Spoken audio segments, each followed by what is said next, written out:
Hi friends, I'm Chandu. ఈరోజు మన తెలంగాణలో ఇందిరమ్మ ఇళ్ళకి సంబంధించి ఒక బిగ్ అప్డేట్ రిలీజ్ అయింది. అదేంటో చూద్దాం రండి. వీడియోలోకి పోయే ముందు ఇలాంటి వీడియోస్ కోసం మన ఛానల్ని సబ్స్క్రైబ్ చేయండి. ప్రజాపాలనలో ఇందిరమ్మ ఇళ్ళ కోసం అప్లై చేసినప్పటి నుంచి తెలంగాణ ప్రజలు ఇందిరమ్మ ఇళ్ళ కోసం ఎదురు చూస్తూనే ఉన్నారు. కానీ తెలంగాణ ప్రభుత్వం మాత్రం జనవరి 26 గణతంత్ర దినోత్సవ సందర్భంగా ప్రతి మండలంలోని ఒక విలేజ్ని సెలెక్ట్ చేసుకొని ఆ విలేజ్లో ఉన్న అర్హులకు మాత్రమే ఇందిరమ్మ ఇళ్ళ ధృవీకరణ పత్రాన్ని అందజేశారు. అంటే తెలంగాణ మొత్తం మీద ఇందిరమ్మ ఇల్లు సర్టిఫికేట్ తీసుకున్న వారి సంఖ్య 72,000 మాత్రమే.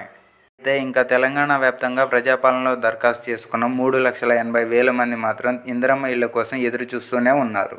మిగిలిన ఈ 3,80,000 మంది అప్లికేషన్స్ని తెలంగాణ ప్రభుత్వం 3 విధాలుగా డివైడ్ చేసింది. అది L1, L2, L3.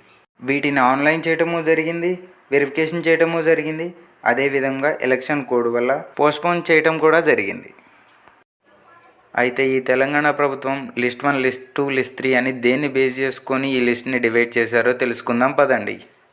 ముందుగా లిస్ట్ 1 అంటే ఖాళీ జాగా ఉండి ఇల్లు లేని వారిని ఈ జాబితాలో చేర్చారు. అంటే ఇల్లు లేని స్థలం ఉన్న వారిని L1 జాబితాలో చేర్చారు. ఇప్పుడు లిస్ట్ 2 చూద్దాం. దీంట్లో ఇంటి జాగా మరియు ఇల్లు రెండూ లేని వారిని ఈ లిస్టులో చేర్చారు. అదేవిధంగా లిస్ట్ 3 చూద్దాం. ఆల్రెడీ సొంత ఇల్లు ఉండి మళ్ళీ ఇందిరమ్మ ఇల్లు కోసం అప్లై చేసుకున్న వారిని ఈ జాబితాలో చేర్చారు. ఈ 3 విడతల్లో కూడా మొదటి విడతలో లిస్ట్ 1 అంటే ఇళ్ల స్థలం ఉండి ఇల్లు లేని వారికి ఇల్లు ఇవ్వాలని తెలంగాణ ప్రభుత్వం నిర్ణయించింది.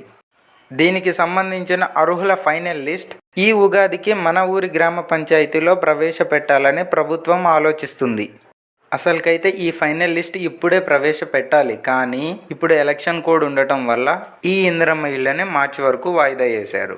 ఇది ఇలా ఉండగా లిస్ట్ 2కు సంబంధించి తెలంగాణ ప్రభుత్వం మరొక కీలక నిర్ణయం తీసుకుంది. అదేంటంటే లిస్ట్ 2 అంటే ఇల్లు ఇళ్ల స్థలం రెండూ లేనటువంటి వాళ్ళు కదా. ఈ L2 లిస్టులో ఉన్నటువంటి వాళ్ళకి గత ప్రభుత్వం అంటే బీఆర్ఎస్ ప్రభుత్వంలో నిర్మించి ఎవరికీ కేటాయించని ఆ డబుల్ బెడ్రూమ్ ఇళ్ళని ఈ లిస్ట్ 2లో ఉన్న వాళ్ళకి ఇవ్వాలని ఇప్పుడున్న తెలంగాణ ప్రభుత్వం ఆలోచిస్తుంది.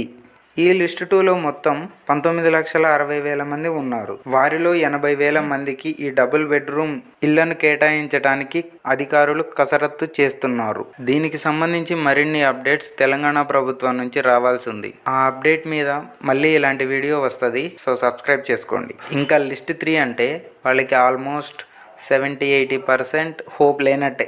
దీనిలో భాగంగానే తెలంగాణ రెవెన్యూ మరియు హౌసింగ్ మినిస్టర్ అయిన శ్రీ పొంగులేటి శ్రీనివాసరెడ్డి గారు ఖమ్మం రూరల్లో ముగ్గు పోసి వర్క్ స్టార్ట్ చేయడం జరిగింది. సో ఫైనల్గా ఈ వీడియో మీకు నచ్చినట్టుంటే లైక్ చేయండి. ఇలాంటి మరిన్ని వీడియోస్ కోసం మన ఛానల్ని సబ్స్క్రైబ్ చేయండి.